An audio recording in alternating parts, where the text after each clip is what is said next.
So for today's video, I'm with Adrian Aidid, and that was pronounced right, correct? Yeah, Aidid? you got it Yeah, right. awesome. Adrian and I first met each other.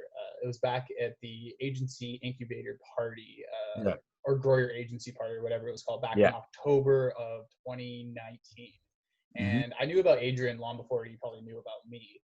I knew about Adrian way back from our mentor Iman Gadji back in. I probably knew about Adrian back in around 2018 or so, and Hmm. he was one of the first people to really start growing with Mm, his social media marketing agency, his digital mm, agency, and I'm really excited to be able to show you guys with my YouTube audience how Adrian was able to grow his agency, because he has such incredible insight, and his story is pretty unique as well than the generic social media marketing agency where someone just goes in and they pick a niche and then mm, they just start their own agency just kind of from the ground up. Adrian kind of mm. knew what he was doing right from the get-go, and that had to do with his background in education and what he did with one of his first jobs out in the United States. So Adrian, Mm. it's a pleasure. Thanks for coming on.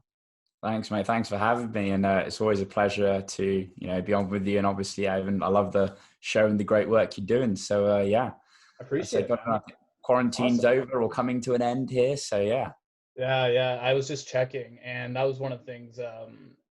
One of the things I was checking out, because I know Eman probably wants to do another party in like October, November, Yeah. and that was something that I was checking for quarantine rules, and I was not going to do 28 days of quarantine to go out to London for about 3 or 4 days, because Canada, whenever people come back in, you gotta do a mandatory 14-day quarantine for specific Yes. countries. But I know in some parts of Europe they began to open up where you don't need to do Mm, 14-day quarantines anymore. But I still think that Canada is on that same list, as well as the UK, where there's mandatory mm, 14-day quarantines in both countries, which is like 28 days of quarantine.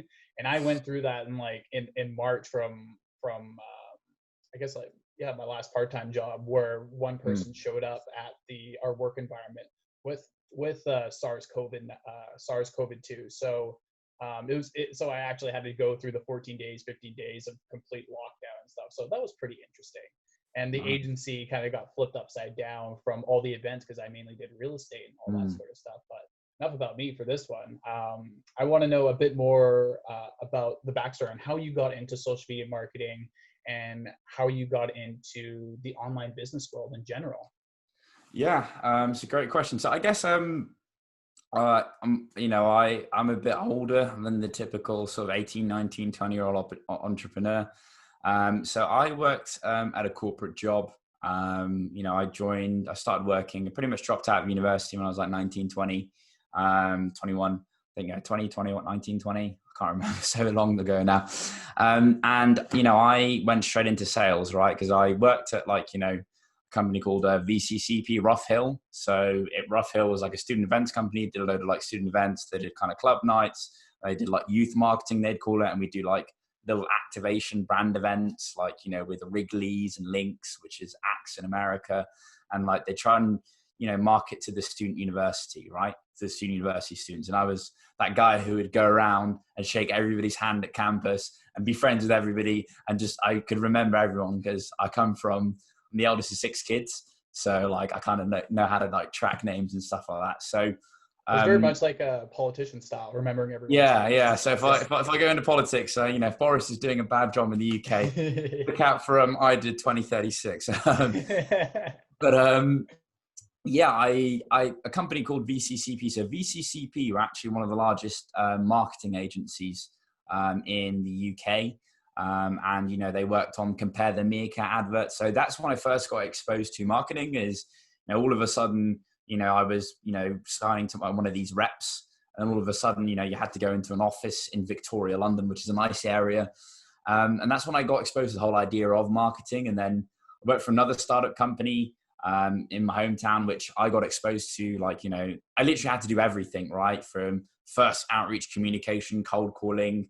They didn't even have contracts written up. So I had to learn how to get the contracts and the client, take pay, all that kind of stuff. And truth be told, I didn't have the right experience for the job. But and I was definitely getting underpaid, right? But I got to do a lot of responsibilities that somebody at like 19, 20 shouldn't do, right? Like, I got to negotiate, I got to work, sign deals with Cisco, with IBM was our client, with Microsoft, right? And even Accenture, Deloitte. And so very quickly I got to learn the lingo, the corporate, how to deal with people, managing situations. And then I did pretty well. I was managing a team there. And then actually the bigger company, they kind of approached me and said, hey, do you want to join us for more money? And I knew that they had an office in New York, in Miami. And I think they had an office in Sao Paulo at the time in Australia. And ever since I was a young kid, I'd always think about New York, right? I'd always think about Wall Street, right? And, the company had an office in Wall Street. So I joined the company as well. Maybe I was a little bit underpaid at the time, but I got to do, again, things on have about 300, 400 people at the company. So, I just worked my ass off. I came in, I worked day, I stayed late every day. I always did above and beyond. I always did the extra, right? Sometimes my boss would be like, Adrian, do you not have a home to go to? Like, what are you doing? Right? I'd literally remember like, as a sales rep, I'd get my script and I'd read it in the corner of the office late at night. And I grinded away there and, it wasn't perfect. I had highs and lows just like anybody, but I stuck with it and I learned a lot and I got given more responsibilities. I got to, sign some big clientele like Airbnb, Uber, Nike, Bank of America, Barclays. And then I did a good job and I had an appraisal meeting with my CEO and he was like, what's next, Adrian, right? You're 21, you're doing quite good. I had a flat in central Bristol, which, the hometown of Bristol, that's kind of like you made it in life. You get a flat, then you get married, then you get a freaking mortgage. And then, you watch soccer every night and sink some beers, right? And it's not saying that it's a bad thing, but I remember coming back home to my flat every night depressed. I was like, why am I unhappy? I've got a beautiful girlfriend. I'm earning great money. Everything's, on paper, I should be happy. I come from, single mother background, right? From mother's a refugee. So, to somebody earning a good wage and they kind of made it and I just felt so empty inside. So, I read the book, The Alchemist. I'm not sure if you've read The Alchemist. I haven't read The Alchemist, but I read Warrior of the Light by the same author. Paulo Coelho, so, excellent. Yeah. And without spoiling it for the audience, he talks about a section in which, there's Santiago's at the crystal shop and he's doing really well at the crystal shop. He's made his money back. He's gone on an adventure. He's made his money back.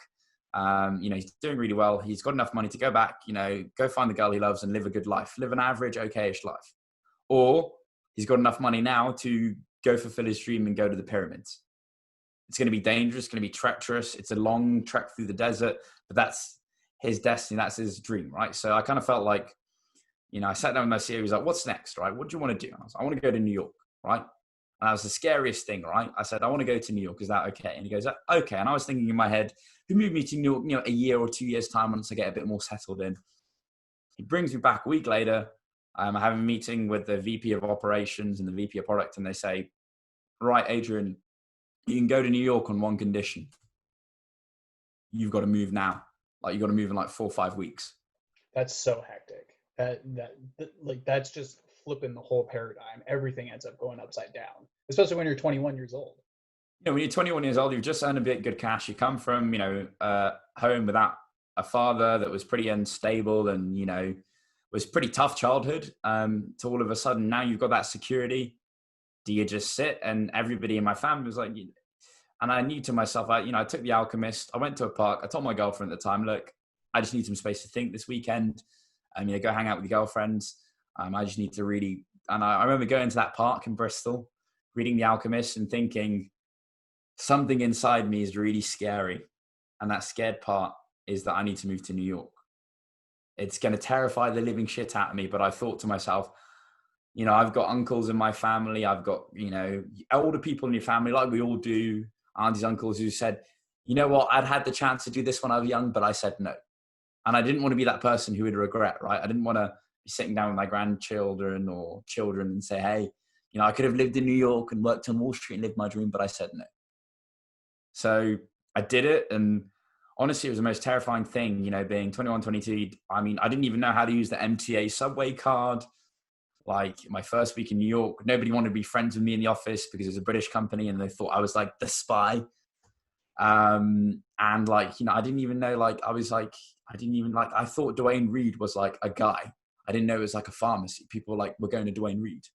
And then my manager would ask me like, where's everybody gone, Adrian? I was like, they've gone to see Dwayne Reed. He's like, what? I was like, yeah, I think they're going to go meet their friend Dwayne Reed. And he's like, are you high or something? Like, what? Because that's how unaware I was. I didn't realize it was like a Walgreens pharmacy. I thought it was just, so I was just like completely thrown, living in a hotel. And, you know, the financial district of New York, it's really dark at night. There's not really much around. So I remember those 6 months feeling so lonely, missing home. I'd finished work. And, you know, everybody at 6 p.m. in London time, 6 p.m. New York time was like 1 a.m. 7 London time at the time or something like that. So everyone was asleep. Couldn't talk to anybody. The loneliest 6 months of my life. But then it forced me to grow, start performing really well at the company, you know, traveled a lot with the company in the States. And then, became one of the top performers there. And they said, look, right, we need you to, my CEO said, I need you to go to Miami for 3 months and help build a sales division out there. I was like, okay, cool. So moved to Miami. It's January, like, you know, keep my apartment in New York, got my apartment in Miami. It's January, my ego is super high. I come January in Miami, and January to April, you got like March Madness. We had a lot of fun, right? Like, you know, we were at South Beach and living in South Beach as well. It was, it was pretty crazy. So we had a lot of fun, made a lot of friends. And then eventually my CEO was like, I need you to stay here. So I was like, cool. So I have to make friends and do all that stuff again. Everything's going really well. You know, I'm going out a lot, having a lot of fun between New York and Miami, doing well. And yeah, everything's just cracking on. I'm posting on Instagram every fucking day. I'm living the dream, but reality is I'm coming back and I know that I'm not fulfilling what I need to do. I'm getting into all these self-help books. I'm, you know, watching Tom Bilyeu every day, Tyler, just everybody, right? And then, you know, my identity was built on, you know, I was the guy who comes from a small town in England, right? Who made it to New York and Miami, right? That was my story. That was my identity. You know, people, I fucking work on Wall Street, blah, blah, blah. Like, then, you know, I was and my friend was like, what's the worst thing that could happen to you right now, Adrian? And he goes, the worst thing that could happen to you is that, you know, you have to move back to the UK. And guess what freaking happened? One day, they're all in, and because of Brexit and negotiate, whatever, right? They said, look, we're going to close a division. It's much cheaper to actually have Adrian back in the UK and pay him a UK wage than, you know, give him a New York wage living in Florida and his team. You know, it's much. So the company took the business decision to move me back. And it was honestly like the most depressing, ego deflating, embarrassing thing that's ever happened in my life. I kind of felt like a failure, like all the negative, horrible emotions, just anything that you could think was terrible was coming out. I didn't text any of my friends. So first of all, they told me that it's fine. We'll just give you like a different role. You won't earn as much. So I was like, okay, that's fine. But at least I still get to stay in Florida and I can still get to live the American dream and stay with my friends. I'm happy. And then they actually turned around and said, no, we're going to move you back. That's it. And because my visa was attached to my job, I had about 20 days to leave the USA. And, you know, I didn't really build much cash reserves or anything like that because I was partying all the time or whatever. So I was kind of, hands were tied, right? So I had to go back to the United States. So I had to go back to the United Kingdom. And I just remember, like, you know, all my close friends and just being in that apartment in South Beach, feeling depressed, anxiety, horrible, you know, what will everyone think? And, you know, word got out that, you know, I kind of felt like I was coming back to my hometown like a failure. Do you know what I mean? And all the most horrible emotions that you can think of, everything. And I remember sitting on South Beach, reading Ryan Holiday's book, Ego is the Enemy, which I needed that freaking book because I had a huge ego. And then I also remember reading The Obstacle is the Way and thinking, right, this is one of the lowest points in my life. I'm as embarrassed and as horrible can be. And, you know, I had friends from back home texting me saying, we've heard what happened. I even had my ex-girlfriend who I left saying, hey, I heard the news. Are you okay? There's nothing more embarrassing than that, right? Yeah. You're just totally. Like, oh. And I was like, right, I'm on my ass. I don't know what to do. Fuck. And I remember reading, you know, Ryan Holiday's book and, you know, saying I can either shrink and I can let this moment be the failure, or I can use this obstacle as something to push me forward. Right. Because I remember coming home, you know, I'd read a book a week in Miami. Right. you know, everybody knew me at Books and Books in Miami, and I think Miami it's called Books and Books. In New York, it's called Barnes and Nobles. I was like in there pretty much every day, and I remember reading all this self-help book, but I never took action. Right? I'd say to people, I'd get drunk, you know, I'd be at the bar, or you know, I'd be at freaking Sea Spice in Miami. Like, yeah, I'm gonna start a business one day, but I'm still young. You know, I'm in like early 20s. Yeah, dude, I'm gonna have a company. I wasn't gonna do shit. And honestly speaking, Evan, had that not happened, I probably would still be at that job, you know, still handcuffed with, do you know what I mean? But I was like, I can either push and I can, you know, let this entrepreneurship define me, or this is going to be my failure point. Either this is going to push me to a new maxim and new level, or I'm going to fail. So I remember coming back to the UK, I had a plan. I wasn't even upset, right? I was like, I'm back in the UK. I'm not going to socialize. I'm not going to go party. I'm not going to hang out. I deliberately moved back into my mum's house just to make sure that, you know, I was ready. And I was like, I'm going to do entrepreneurship, because now I had no chains, right? I had zero bills, had a bit of cash, withdrew everything from my 401k. And I was like, right, you know, time to make it happen. Bought Ty Lopez's course, you know, got a bit of value out of that. And then I was like, right, who's the guy? Found him, and, you know, booked on coaching call, booked the course. And I just had this undeniable hunger and determination to make things happen. It wasn't like I kind of wanted to. It was like, I need to make entrepreneurship happen, because I hate my current job and I want to really make it happen. So I'd literally work in the day, my old job, because I wanted to make sure I hit a certain revenue before I quit my job. And I would literally just grind out day and night, cold calls, walking in. I would do what it takes. If I had to buy a course, if I had to get coaching, right? It wasn't a barrier.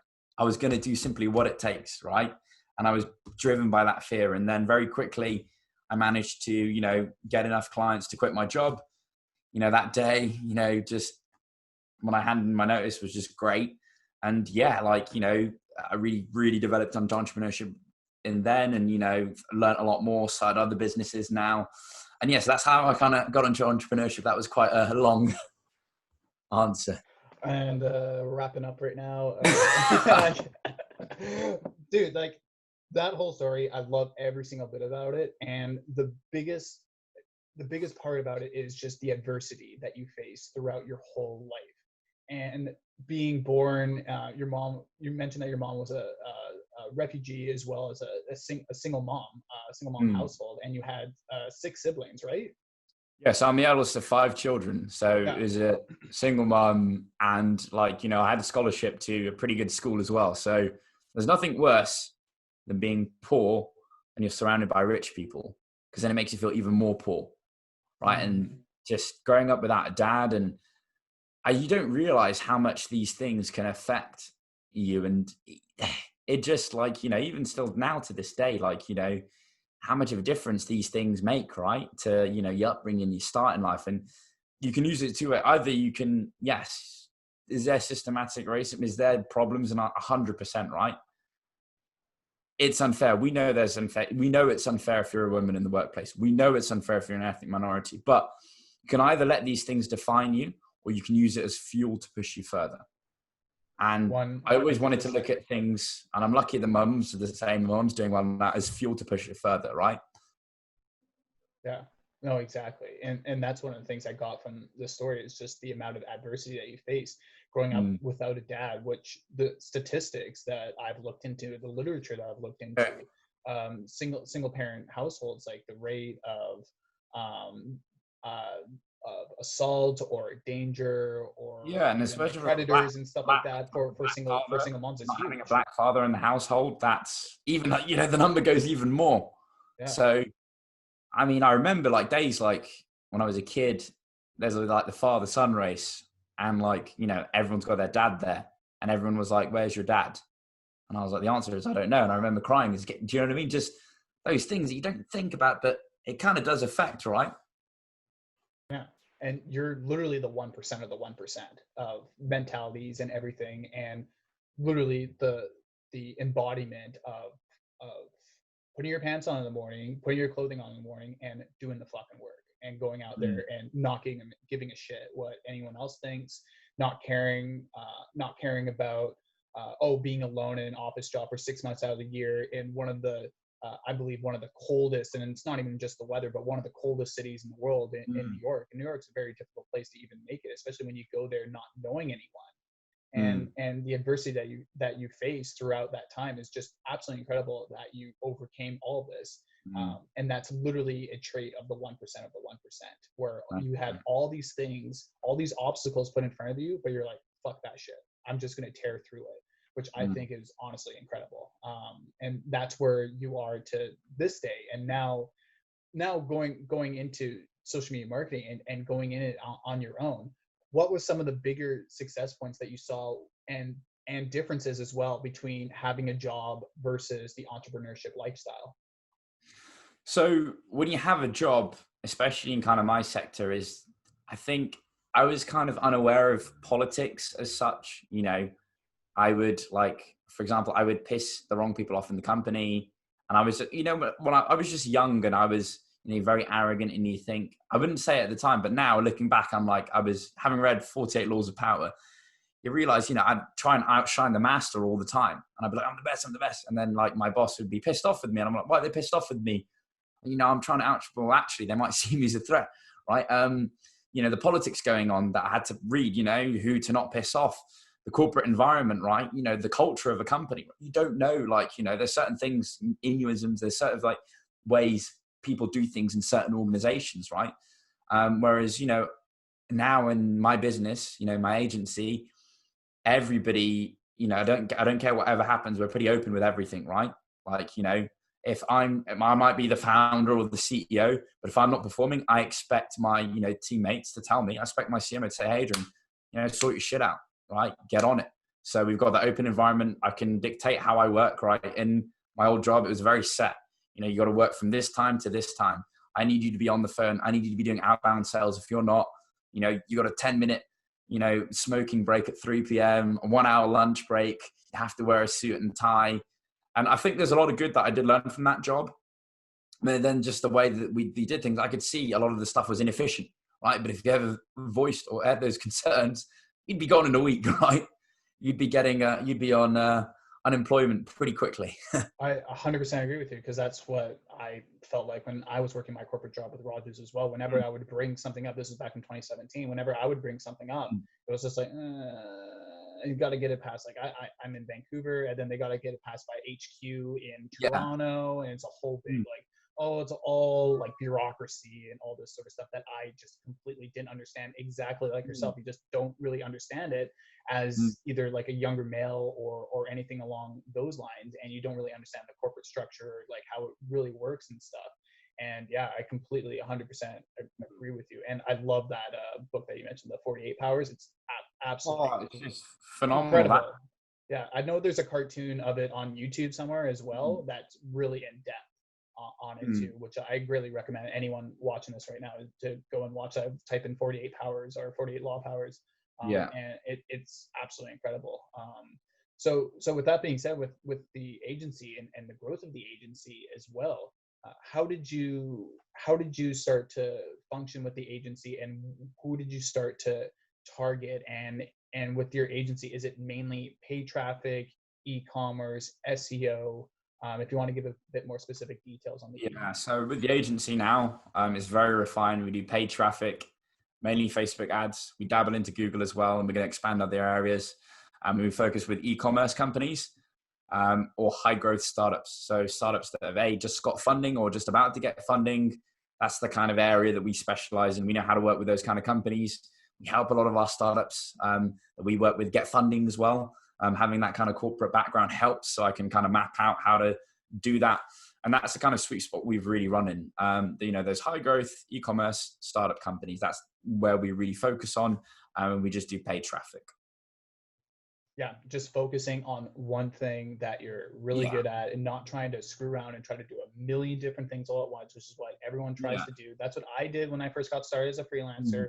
Did social media marketing, you did content marketing, you did paid traffic, you did like dabbles of like little tedious like small bits, and it was just completely overwhelming until you focus in on that one specific one specific skill, which is paid traffic. Yeah.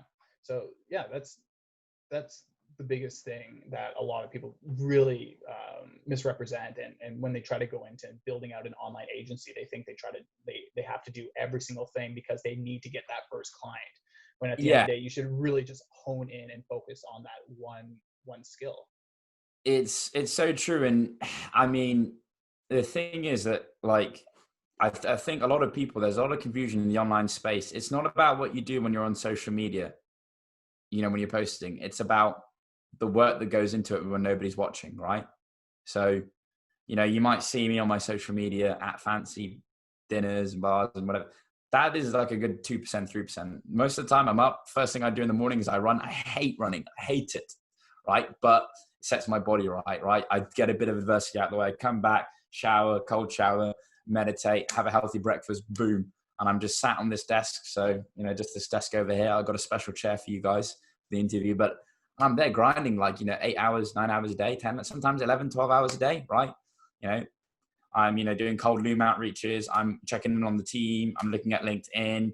I'm on it, right? I'm speaking in communication with clients. I'm in the field, right?